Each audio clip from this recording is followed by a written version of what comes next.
You don't have to walk this path alone. I'm here, I'll take you through the hill you climb all on your own. It's steep and long.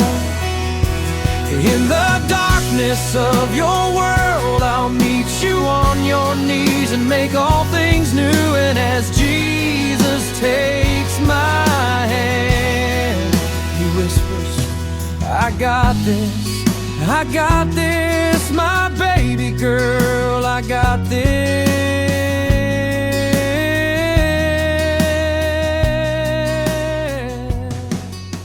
Hey there, welcome to Manna-Festations. I'm Penni Cooke, and thanks for joining me here today. Last week, we heard a story of a mother's heart as Laura Johnson shared what it was like to trust God with her daughter and release her to serve as a missionary in Uganda. Today, we're hearing the other side of the story, and I'm so excited. Anna Grace is here with us, and we're going to talk to her about what it feels like to be the one God is calling. To leave home, her family, comfort, and certainty behind, and step into a place that she's never been before. So today's conversation is about obedience and courage and faith and discovering that God really is enough when he asks you to trust him one day at a time. Today, I'm joined by my great niece, Anna Grace Johnson, and she spent a year in Uganda serving with Equip Ministries, teaching students in a role known as the special teachers, is that right? Or specials teacher. She will talk about that a bit later and explain more about that. But most importantly, during her time there, she was sharing the love of Jesus with children and families in her community. But before she became a missionary in Uganda, she was simply a young woman trying to discern God's voice and determine what he wanted for her life. But before we dive into your story, you know the meaning behind Manna-Festations speaks to the provision of God taking care of his children and goes back to the children of Israel in Exodus when they were supplied with manna. Now, we often associate that with bread, whether or not that was really bread, we don't know, but we think about that. So let me ask you the question, what's your favorite type of bread? I like anything sourdough. Oh, I have lots of friends who make sourdough bread, sourdough bagels. Homemade. Yes, So, that's good. Really good. Yes. Yeah. Well, I have a treat for you today from my favorite bakery, Yellow Daisy Bakery, too. So you get to take that home with you, some cinnamon rolls. Yay, so thank you. Enjoy those. If you love bread like most of us do, check out my friend Naomi Fricke, who owns Yellow Daisy Bakery in Dallas, Georgia. She makes amazing fresh bread and baked goods using fresh meal flour and quality ingredients. No bleaching or artificial preservatives. And for my family, that is so important. Everything I've tried from Naomi has been absolutely delicious. And you know, it's easy to find Yellow Daisy Bakery on Facebook for her weekly menus and pricing. Be sure and check her page every week because she often adds new items. We'll drop her Facebook link in the show notes below and a QR code here. If you mention Manna-Festations, this podcast, you'll receive 15% off of your first order. Now, back to our podcast. So let's start with you. Tell us a little bit first about yourself growing up and what that was like. Yeah, so I grew up in a family that we went to church anytime the doors were open. I was there every Sunday morning, every Wednesday night. We did Awanas. My parents both love Jesus. And so I grew up in a household where we always sat down and we had different nights that we would pray before dinner and have Bible stories before we went to bed. And that was just something that I just grew up knowing that Jesus loved me. And you have how many siblings? I'm the oldest of four. Four. So Yes. when you say sat down at the table, there was a lot, six There people. were, yes. And you all took turns. Yep. Saying, when did that start? Like, how old were you about the time when people would start joining in and saying their blessing? I remember being probably 6 or 7 years old. Okay. And so I remember my days were Mondays and Thursdays. Oh, okay. And then, yes, so, Cool. yeah. We are trying to teach our great-grandchildren that now. So Olivia is 4, and she can do it, but, you know, it depends on her mood. Mhm. So, I mean, we haven't made it a have to, but well, sometimes she'll just say, I'll do it, you know, and she will. So it's cute. I like that. So when did your relationship with Christ become personal for you? You grew up in a household surrounded by everything, Jesus, Bible, church, but at some point it had to become personal. It did, yeah. So when I was 8 years old, as much as an 8-year-old can understand and comprehend who Jesus is, I became a Christian, and my brother and I actually both got baptized on Halloween. Our children's pastor said it's a good day to kick Satan in the butt, and so that's when we got baptized. But as you get older, you kind of just stray away a little bit, and so my life was a Sunday I was at church, and then the other days of the week I was kind of living for myself. So on April 10th, 2022, when I was 19 years old, I fully gave my life to Christ, and on May 22nd, 2022, I was baptized. Cool. Yeah. Very, very good. So at this point, it's become real to you. So when did missions kind of start interesting you? Yeah, I would say the same year when I was 19, our church has this global missions conference. And so I went to the global missions conference with my family, and on that last night, they kind of gave a question for all of us to think about if you feel called to missions. And so I did. I went and stood up and went down there. I didn't really know what that meant. So we talked with a few people. We prayed of like, okay, God is going to be calling us. So I thought that just meant I'm about to go on a mission trip to California and serve at a church. And right. It just kind of paved the way for future things. Right. Well, when your mom and I sat down and talked about it, she said that even in those younger years, she could tell you had a heart for others and for service to others. And I remember, I don't know if we talked about this on her podcast or not, but I remember when you would come to our church at New Harvest, yes. And you were just, what can I do? How can I help? I'll sing, yep. You know, and it was just joy all over your face. And I think that even though you were growing in Christ all those years until 2022, when it became a little more real to you, I think you think God was preparing you all the way because you were so eager to serve others, and I think your heart was getting ready. Yeah, I think so. I think God really used me in a way that only He can. And in our church, we're allowed to start serving when we are in 6th grade. And so I remember that first Sunday in August when it was Promotion Sunday. I was down there in our preschool area, really ready and eager to serve with those babies and help all those preschoolers learn who Jesus is through Vacation Bible School and Kids Camp. I really do think that God fully used me while I was growing up and helped me along the way to realize really who He is and how we can just serve others like Christ. So was there any type of mission work between that time and when you met again with the people from Uganda that you served on any kind of missions? Or Yes, so I've been on several mission trips. I have been to Haiti, I've been to Costa Rica twice, and I've also been to California where I was able to serve with a good church out there. Oh, okay. So those are some of the mission trips that I've been on. Cool. And when you say mission trips, we're talking just a short, like week-long or 2-week Yeah, thing? like 8 or 9 days, probably the most. So. Okay. Yeah. So tell us a little bit about how Uganda happened. How did that come about? Yeah, so I was in my senior year at UCF, University of Central Florida, and I was going to get my degree in elementary education. And I am not a good test taker, so with becoming a teacher in Florida, you have to take 9 certification exams on top of your 4 years for your college degree. And so I was going and taking an exam, missing it by 2 points, going and taking an exam, failing again. I mean, it was 3 or 4 times for each one, and I was getting really down and really hard because it's like you go, you prepare, and then you fail. And it's like you go, you prepare, and so you start thinking in your head, well, am I really supposed to be a teacher? Am I really supposed to do this? And so it was our Global Missions Conference in October is when I went to that. And I walked in, and I was kind of just like, you know what, I'll talk to whoever I walk into on the first time. And I made eye contact with my friend Megan. Megan grew up in my church, and I had not seen her in several years because she lives in Uganda. Okay. And so I just went straight to her and said hi and asked how they're doing, how the ministry is going. And we got through her answering, and then she turned the question back to me. Well, how are you doing? And I was like, well, how are things going in your life? I said, well, I'm hoping to graduate in December.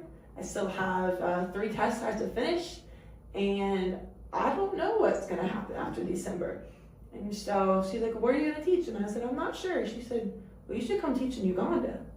I was like, she said, you should come teach at our school. Yeah. And I was like, in Uganda? I was like, okay. That's a long way away. That's a long way away. And so I kind of was like, okay, let me think about it. And, you know, I feel like sometimes you say things to be nice and then you walk away. And no, but I did think about it. I went home and I told my parents, and I thought they would be like, oh no. And they were like, you should do it. I was like, what? Because I was the one in my head saying, oh no. And so. Yeah, and if you listen to the podcast last week with her mom, Laura, you know that one of the reasons your mom said go is because at one time Laura went. Yes. Right after she she did. got out of college, Yes. just like you. So she kind of already walked that. She did. Those steps. Yes. Yeah. Yeah, she was a really big reason on why I went. She was a very good encourager, and even with people like her close friends saying, you shouldn't let her go. Right. And so it was really cool to have that support from my parents. So yeah, of course. So, did you ever try to talk yourself out of it? Like once you started hearing about it, you thought, okay, well, my mom's saying go, but I don't know. I definitely had some friends trying to talk me out of it, looking up some of the animals that are in Uganda and all of these things. And I don't think I ever tried talking myself out of it. I think part of the reason that I felt like I was told to go by God was a couple weeks before our global missions conference. I go to, it's now called Grace Point Church, but it was the East Campus of my church growing up. Right, okay. And so we are in the process of building our own building. And so our pastor asked us to do a 40-day fast, and everyone, we had a big calendar out there, and he asked everyone to pick a day, write your name on it, and go and fast for 24 hours. I'd never done a full fast. I've done social media and stuff, but I was like, you know what? He asked us to pray for our church, the future of our church, but also pray for ourselves. And so in that moment, I was pray for my church, and then I prayed for myself, and I used the words, God, whatever you want me to do, wherever you want me to go, I'm here, send me. And a couple weeks later, I walked in, and that's kind of how that worked and went. And so it was cool because I felt like I trusted in God. I asked, He answered. Yeah. So that's pretty clear. Yeah. On that answer. And sometimes God calls us to do big things. And even though we trust, sometimes big things are scary. Some things that I've done even recently, I'm going, okay, I know I said, wherever you call me or whatever you call me to do, I'll go. But are you sure you got the right person? Yeah. So we always ask sometimes, but yeah, but He only gives us the big things because He already knows we're capable. Yeah. Even before we know we're capable. So, all right, so tell us about, did you have any fears, like when it really came down to it and you started getting things together, I'm really going, did you still have some fears about it or not? I think my fear set in on that last plane ride, but not necessarily with the weeks leading ahead.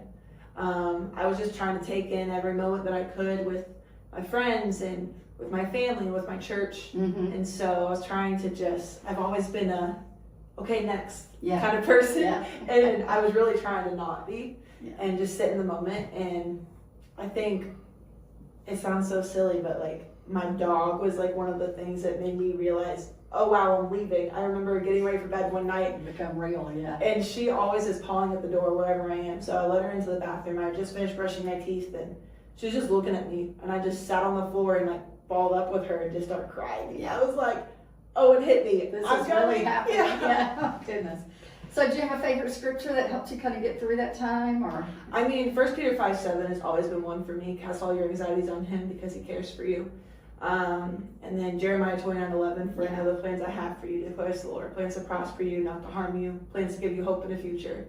And I think sometimes you look at scripture and those weren't written specifically for us to read, but seeing the stories and seeing God does use those verses for us and those stories for us. And there's a song that I really like called Same God.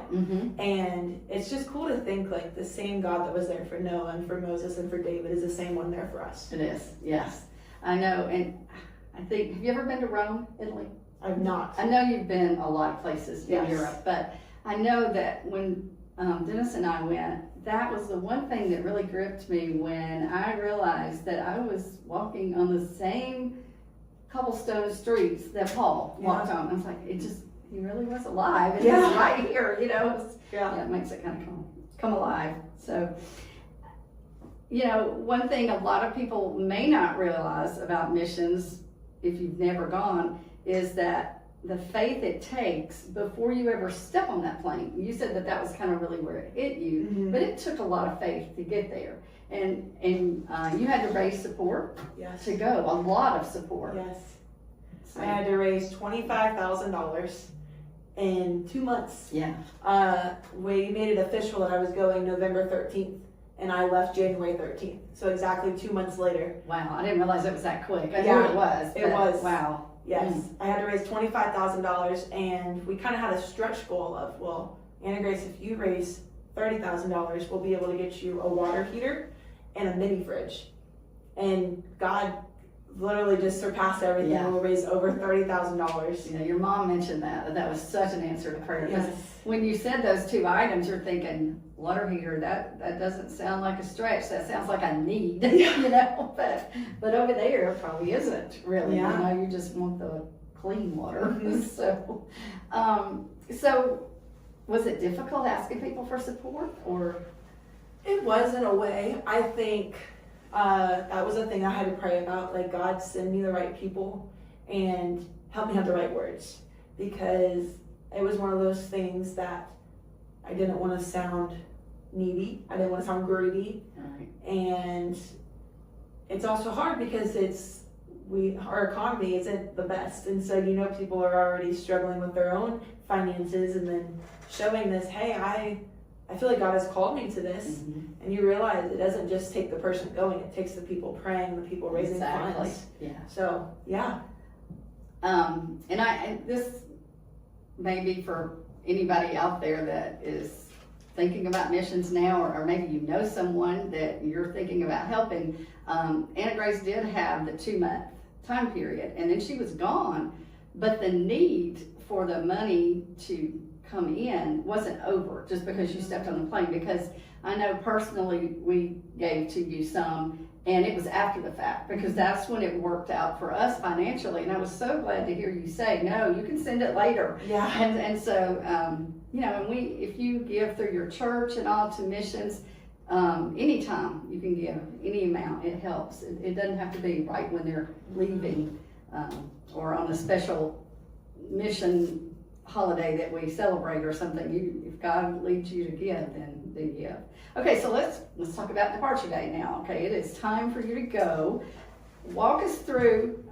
I've heard your mama's side of it. So Yeah. Tell us a little bit about the saying goodbye to your family and all this at the airport. Yeah. Well, I'm actually going to start with the day before. Okay, yeah. We had I guess you could say, departure day from church.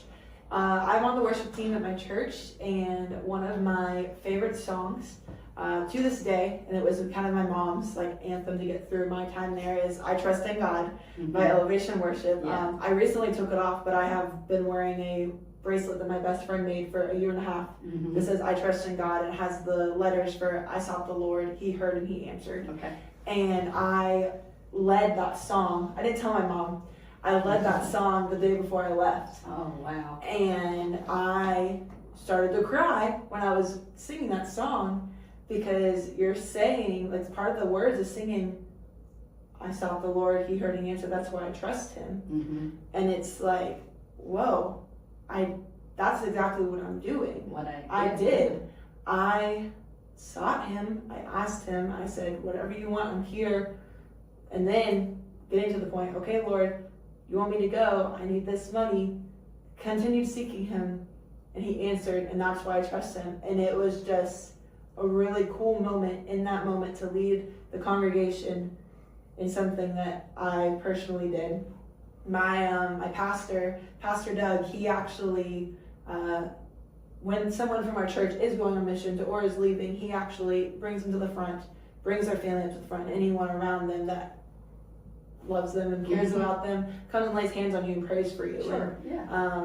that moment was a moment of, okay, I'm leaving. Like, Yeah. it really hit me. But yeah, the airport. We get there, again, my dog cried before I left. And that was like, okay, it's hitting me, like, I'm getting in the airport, I'm going. We get to the airport, and my mom hands me this devotional book.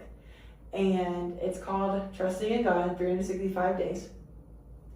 And it had letters, it had notes written from you guys, from family, from friends, for every single day or every other day. There was a note from someone that I loved, that loved me. Mm-hmm. Just to remind me that they're praying for me and that they love me and that I have a support system. And I still have that devotional book. I didn't necessarily wait until January or June, whatever days. I might have read all of them on the plane. Like, Yeah, your mom said that. It's like, I had this whole different thing lined up for her, and then she read them all on the plane. Yeah. But you had a long plane ride. I so did. that's I had fine. 3 flights, yeah. But it really did help me realize, and it was nice to know, like, there are people there for me and loving me.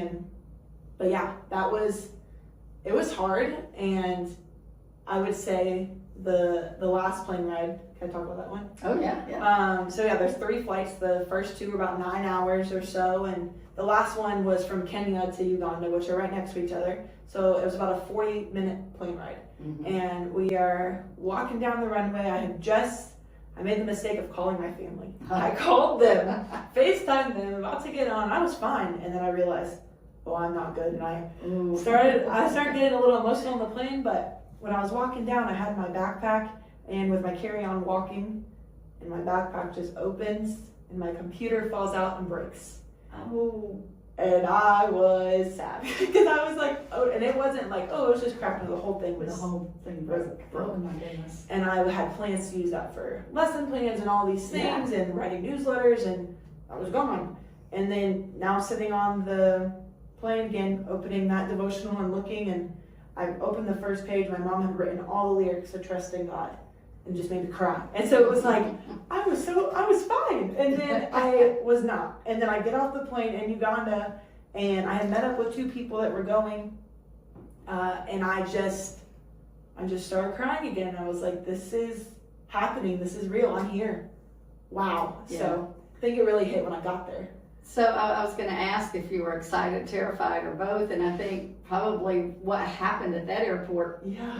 I think faith and fear just kind of Yes. collided. So, wow, I don't think I knew that about wow, if I did, I forgot. Yeah. Wow, talk about needing to trust in God. It's like, okay, yep.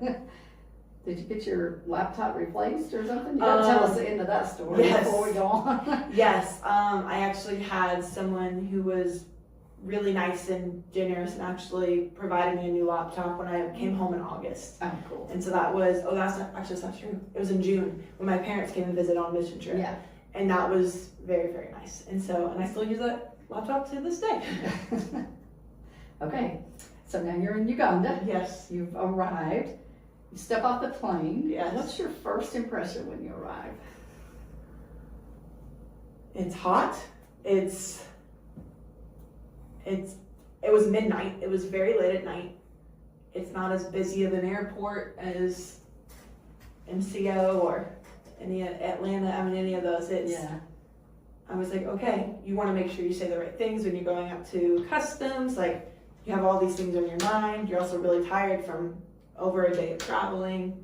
I think I was just anxious, excited, knowing that Isaac and Megan were outside the airport waiting for us. And yes, so those were my first things. So let's say you've been there a few days, you've seen where you're gonna live and all this. What surprised you the most? Like when you really settled in and you're going, okay, I'm here. Well, when I first got there, my luggage actually didn't make it. For the first 6 days, I only had my carry-on. My mom has always told us anytime that you are flying, make sure you pack clothes for a day or 2 inside your carry-on, not everything in your checked bags, because it may not make it. Right. And that happened. But it really showed me, like, you don't need all of these things that I had packed. I had 2 outfits with me, and I learned to hand wash very quickly, and all of these things, it just made me really realize like all of these things that we think we need, we definitely do not. And all of my friends in Uganda have 2 or 3 outfits, and they are re-wearing them, and it was okay. It was a good thing for me to realize. I was like, probably very good that it happened early on. Absolutely. Because then you were okay with that. Yeah. So, anything that felt immediately challenging, like within that first week or 2 that you're going, oh, I don't know how to deal with this. Yeah. Being told, hey, we have rainy season and we have dry season. And so when it is raining, there is plenty of water, and when it is not, there is not, and it can run out. And we had that happen, and that was kind of scary. I think it was the first like 2 weeks I was in there, and I had gotten my ukulele out, and my dad had got me, and I had learned Rest on Us, and just was playing that song because I was like kind of nervous of like, well, what happens when you run out of water? And like, okay, the well is almost dry, like what are we gonna do? And it was just one of those things that those things you never think about here. Right. It's always something happens somewhere else. The thing is, you are in the somewhere else. I am, and it was not a Yeah. 8-day-long mission trip. It was, I'm here for a year, and this is new normal, so let's go. Yeah. How soon after you arrived did school start? Yeah, it started about 3 weeks later. Okay, so you had time a little bit to get acclimated and all. Take us through like a typical day, teaching the children, and what was that like? Yes, so the students get there at 7 a.m. and a lot of them live about a mile or 2 down the road, and so they will walk. Sometimes kids are walking 20 minutes, 45 minutes, hour and a half. So they've already been up since 5 a.m. walking, getting ready to come to school. You get there and they are served porridge, and so the school provides them breakfast and lunch every day. Okay. And it's so porridge in the morning, and then for lunch it is posho and beans. Which is? Posho is, everyone asks me this and I never know how to explain it. It is a starch. It's kind of like a interesting combination of like what grits would be like if it wasn't liquidy. Okay. So it's thicker. It doesn't have much flavor. You get the flavor from the beans, and yes. So that's what I would say posho is. But yeah, so you get there and you serve breakfast. You serve porridge. If you're the teacher on duty, you stand there and you hand them the cups. If not, you're just hanging out with the kids. And then you do the pledge. Which is kind of more just the national anthem is what they sing. They sing the national anthems and we pray, and then we go off to school. And I taught probably 8 or 9 classes. And so my day would be, I taught a Bible class to our P6 students. P stands for primary. I was going to ask you what the P was for. Yes, so primary. Okay. So the school goes from middle class, now they have baby class to P7. Wow. And so baby and middle class are like your preschool. Top class is kindergarten, and then it goes primary 1 through primary 7. So that's like your first grade through middle school. So I taught Bible classes, and I would teach my first class Bible, my second class would be P5 Bible, and then I would go into a reading class and then a snack break, which some of the parents would come and they would sell mandazi, which is kind of like a cake. Okay. And then they could buy that, or cassava. And so those are snacks that they could buy for 100 shillings, which $1 US is equivalent to 3,650 Uganda shillings. Okay. And so 100 shillings is probably like 5 cents. Like Okay. it's really cheap. Yeah. For us, For but us, for them, but not that's for them. that's a Right, big yeah. deal to have. So yeah, I would teach Bible, I would teach art, I would teach music. I taught a lot of subjects, and so, but you are there from 7 a.m. until lunch is around 12:30. We'll get about 45 minutes or an hour for lunch, and then the kids don't start cleaning the compound until 4, and then they're there cleaning until 4:30, and then teachers will leave around 5. So it's 10 hours. For our listeners and for me, because I don't know, outside or inside, when you say the compound, were your classes outside? So covered or? we had a big pavilion that was covered, which it would be like our assembly area for the morning and afternoon assembly. Okay.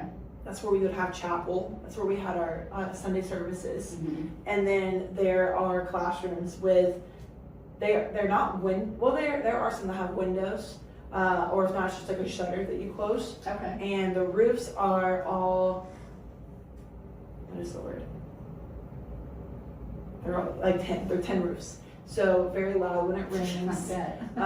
Very hard to hear people. And then they actually just completed 2 more classrooms that have full-on ceilings. Oh, okay. Which is really nice. Wow. And so, yes, I haven't seen those yet. Those finished after I left, but I'm excited to go back and see them, and they've done a lot of updates. So, but yeah. Favorite thing you taught? Ooh. Or did that change? You know what? I would say I had 2. I really enjoy teaching Bible. I'm sure, yeah, I was thinking that. I really enjoy teaching Bible. It was a really interesting thing because you already have your thoughts on like the things that you grew up believing, and things are just a little different there. Sure. And so trying to almost interpret scripture, and on Wednesdays when we would have chapel, I would have Bible right after with my P5 students. And I would always ask them, we had about 20 minutes together. That was our time outside. We would make a circle. Mm-hmm. And I said, any questions you have about the Bible? I don't know if I'll be able to answer, but I will try. And if not, I'll go ask Uncle Isaac, Mm-hmm. And we'll get you an answer. And you would have anything from, why are you a Mzungu? And I'm not. Mzungu is someone who is not from there, but typically means you have lighter skin. Oh, okay. Why were you born in America? Like, it was questions kind of like that, like they didn't understand that. Or there would be questions even of like, who is Noah? And was Jonah really swallowed by a whale or a fish, whatever you want to say? And so, like, there was just a wide gamut of questions from everywhere. From everywhere. Like any children do. Yes, I mean, absolutely. That's not unique just to Uganda. No, but yeah. But we had a prayer chain that we made one time. That is cool. And it was really cool. They've never like done one of those, I guess, the little chains. And so we made that and we hung it all around the room, and it was just a really cool reminder that we all have prayers, we all have things. And so I really enjoy teaching Bible, but I also really enjoy teaching P2 reading. Yeah. You have 3 terms in Uganda, and so sometimes you switch classes on what you teach, but P2 reading was the only class that I taught all 3 terms. So I got to start and end the reading book together. Oh, that's good. Well, you see a lot of progress then. Absolutely, and I think that was one of the things that I loved, just being able to see the progress. And I have a video of when we finished the very last lesson. It was really cool. That's sweet. To see all of them just get excited and put their hands up and clap and just be like, I did it, I can read. Yeah.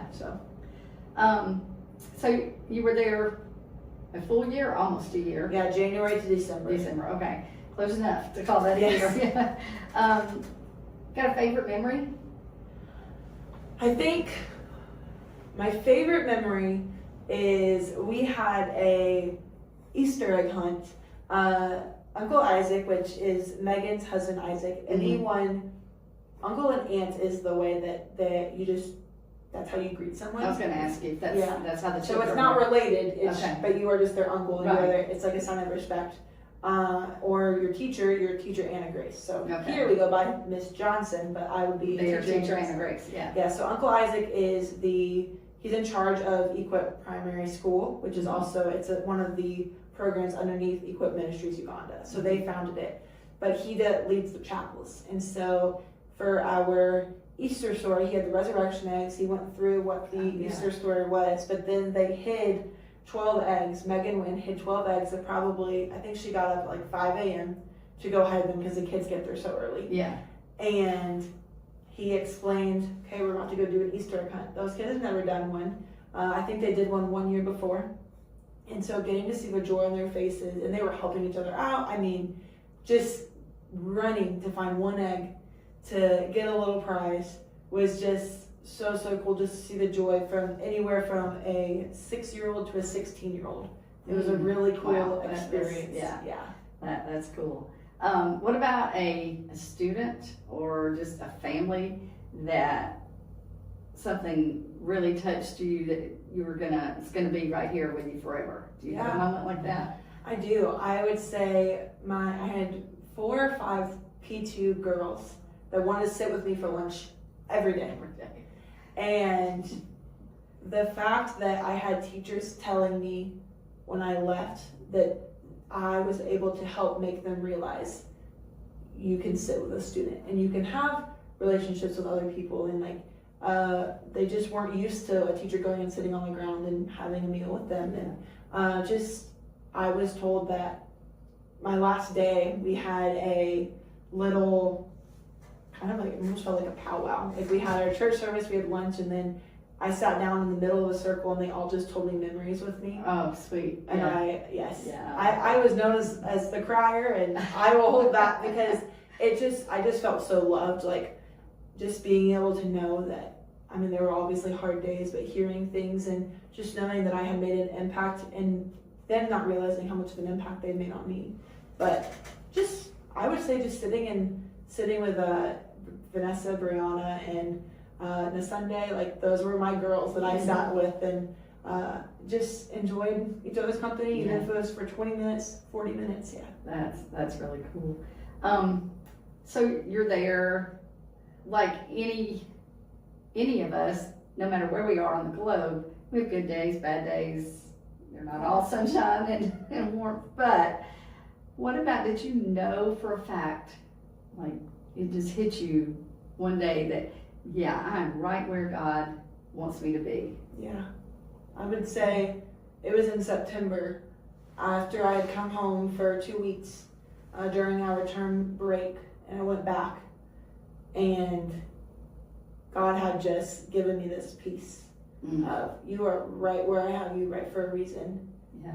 Enjoy it. Because there were definitely moments that I had a countdown in my head of like 60 more days till I get to go see my family, or 3 more months I'm home. And it just like before I left and I wanted to be in the moment, it really hit me like, I want to be in the moment. I want to be here, and God has me here for a reason. Yeah. So let's tie it back to manna for a minute. So, you know, the instruction in the book of Exodus to the children of Israel, and there's always a purpose. It may not be the same purpose we have now, post New Testament, because this was Old Testament, but same God, same reasoning, you know, that he uses to reach us sometimes. So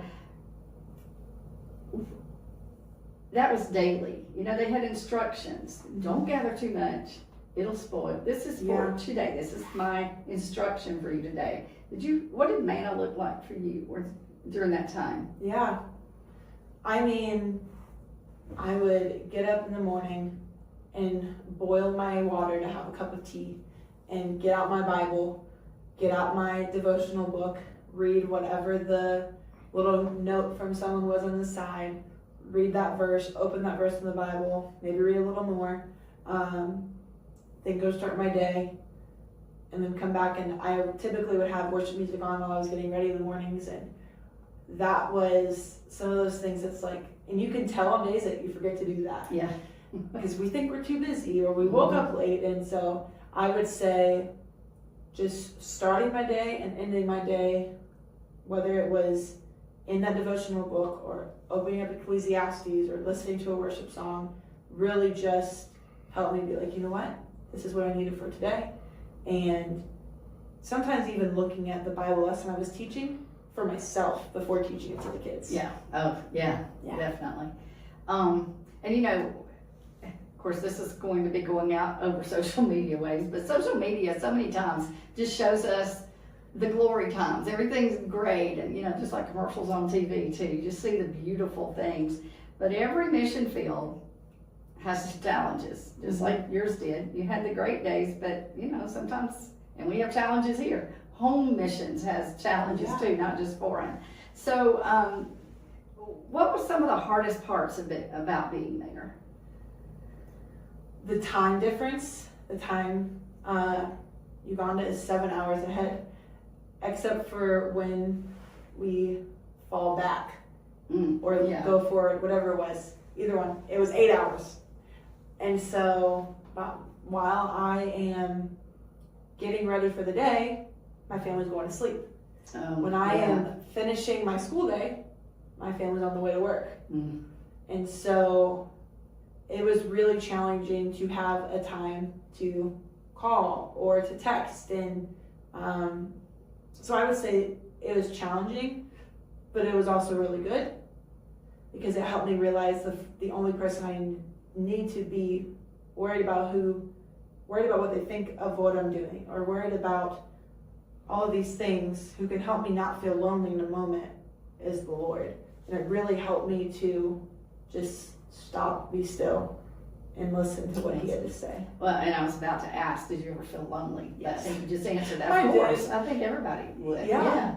But you know what though, like the missionary family, the Manna-Festations that live on the compound, they have 2 boys, Jude and Nico, and I would go over to their house a couple nights for dinner. We'd play games, and I had them, but I also know that like there were times where I felt lonely. I know that there's times when they feel lonely. Mm-hmm. Like it's not easy, but it's fulfilling in its own way. Yeah. So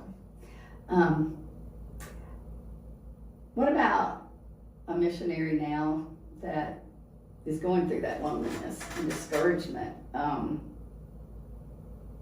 Maybe they feel like, oh, I can't do this one more day, or they have a furlough coming up in 6 months, and I don't know if I can make 6 more months. Mm-hmm. What would you say to them? I would say, don't give up.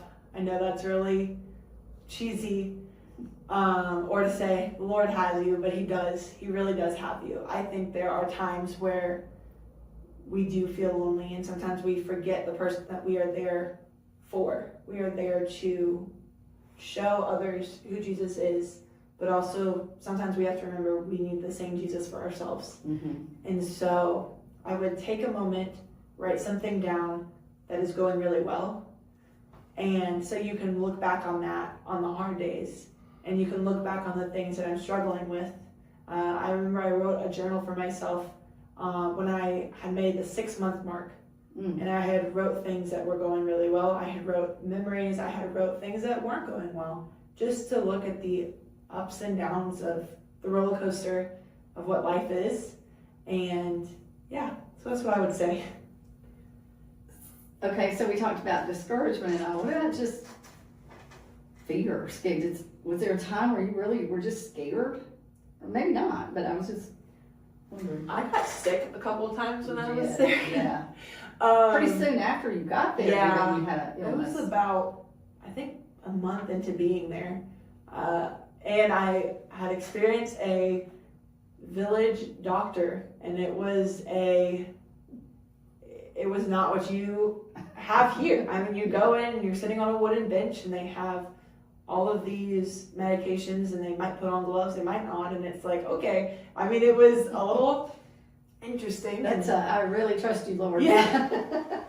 But it was, they tested me for typhoid and for malaria, and both came back negative. But then the next day I still wasn't feeling better, so Isaac drove me to Jinja, which is an hour and a half from where we were in the village, and that was the closest town doctor. He works with missionaries. He works with, as they would say, he was the white person doctor. I mean, he did help us. Yeah.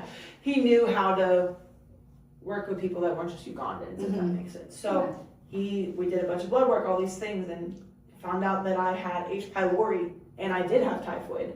It just wasn't a high enough number because I had gotten the typhoid medicine before I left. Right.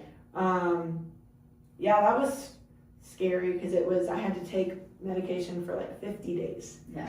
And I've never done that. Normally antibiotics like 2 weeks. Right. And so I was scared. I asked my mom things. So it was like, hey, like what? Yeah. Nursing background, but also just being a mom. Like what would you do? And not having that was kind of hard. But yeah, I was scared, but I was thankful for the people around me that, even though they may not have ever had that specific type of disease, they were praying for me and they were giving me their ideas of things I should do and stuff. So yeah. Well, and you're here. I'm here. God I'm healed alive. you. You're alive. He did. We're very thankful for that. Gonna add a little bit of lightness to our conversation right now because I love this next story. So, and I want you to tell it because your mom told it, but you know she wasn't there. You were, and I don't know why this just fascinates me, but Sitting beside me now, we have the real live bat girl. Oh, So no. I want to know about the bat story. Because, Which one? Yes. Yes. Yes. Oh my goodness. So how houses are in Uganda is they are the tin roof, and there are sometimes holes, and so you don't have a full-on ceiling. So critters can easily get in and out. I mean, there were geckos everywhere all the time, but also bats.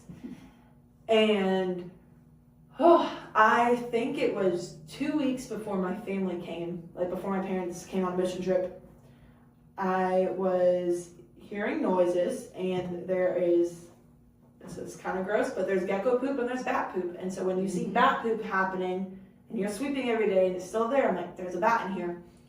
I had this, it was called a bat stick. It was 9 feet long. It was Isaac's, who graciously, I don't know if he meant to give it to me my entire time I was there, but it stayed in my house because I needed that safety, I guess. And so you would just take the bat stick, as I called it, and you would just hit the pieces of wood that you think are near the bat. And so being who I am, I was like, I'm going to record this.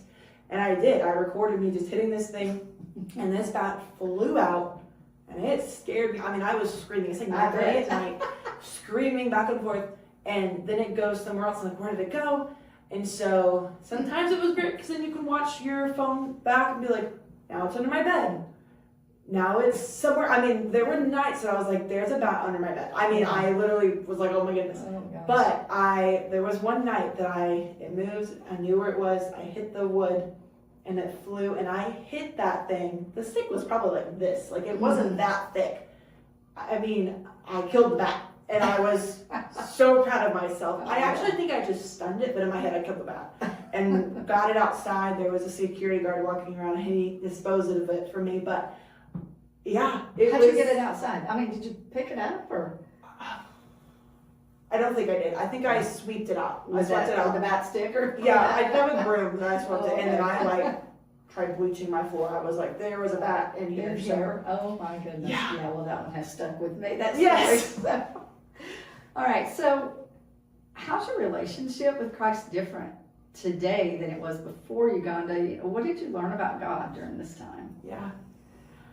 I just learned that God is there for you in every season and everywhere in the world. I think it's something that we don't think about, that God is here with us right now, but he's also in Uganda. He is also in Canada. I mean, anywhere. Like, God is there with his people any time of day, any time of night. And also just reading stories in the Bible.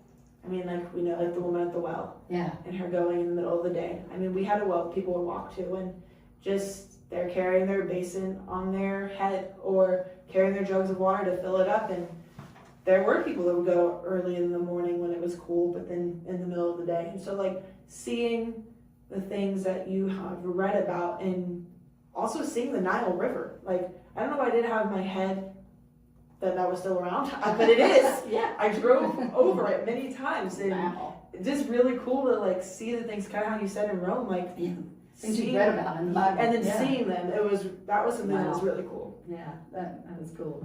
So you spent a year in Uganda. Let's talk a little bit about what it's like coming home. Did you experience any kind of revolt? Let's just change that word. That's okay. Did you experience any reverse cultural shock? I mean, you had some cultural shock when you got to Uganda. Mm-hmm. What about coming back home? Yeah, I did. And it didn't happen as quickly as people would think. When I got back, like I said, I'm a very big extrovert. I love my people. So I had, like, the first 3 weeks planned of, like, I got to see all these people and do all these things.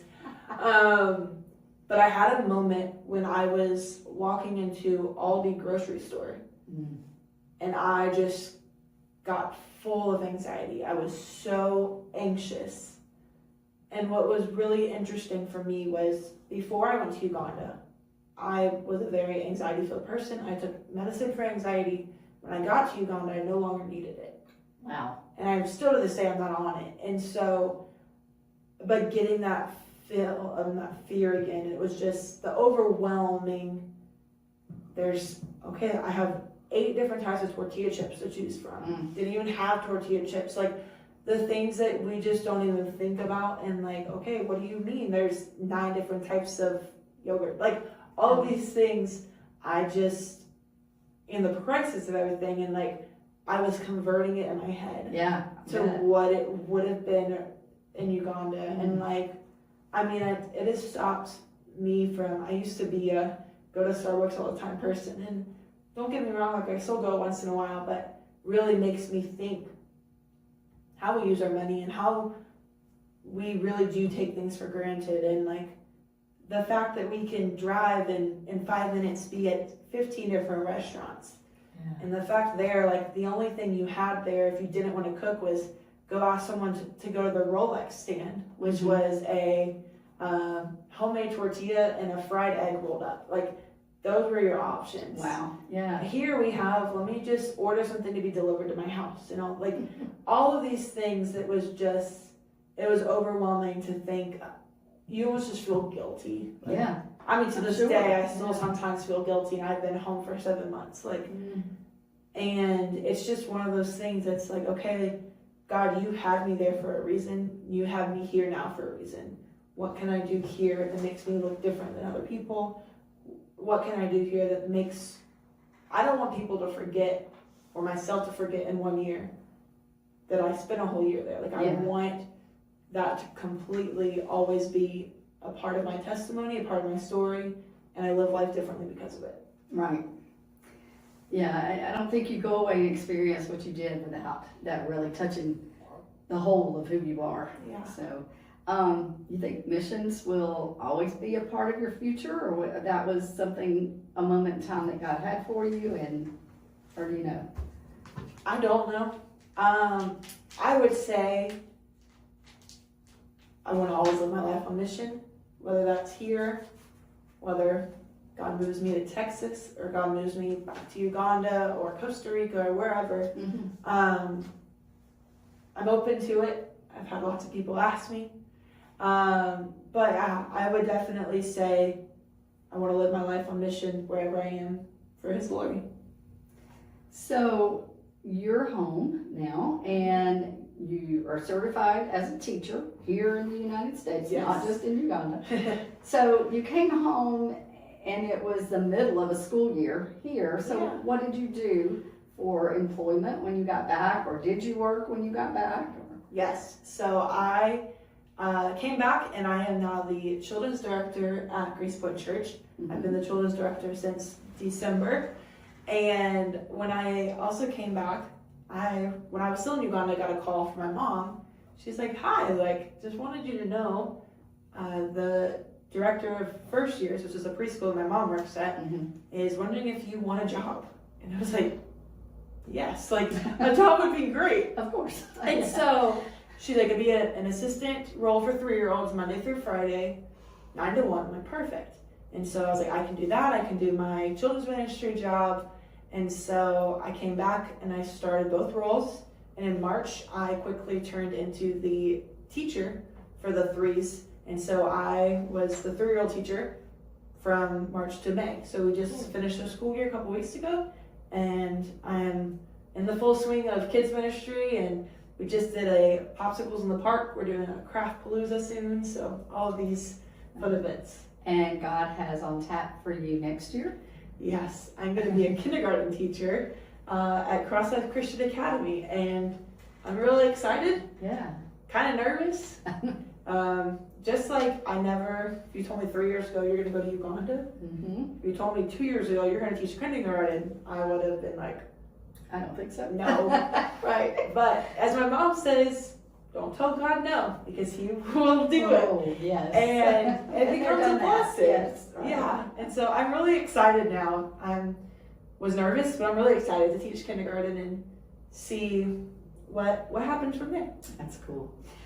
All right. So for any young person, maybe your age, maybe younger, still in college, searching for what God wants them to do, maybe something that He's calling them to is seeming larger than life to them. Doesn't have to be going to Uganda or anywhere.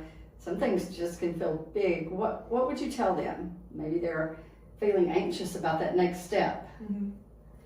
I would say take a deep breath, open your Bible, and just say, God, I'm here. God, send me, but also give me the peace for it. Show me that you really want me to do that. I think sometimes in life we don't know what God wants us to do, and that can feel really scary, especially out of college or even going to college. You feel like you have to have your whole life planned out, and you don't. You really, really don't. And so that is what I would recommend, is just take it one day at a time. Find a mentor, find a group that you know that believes the same things you do, that can be praying for you.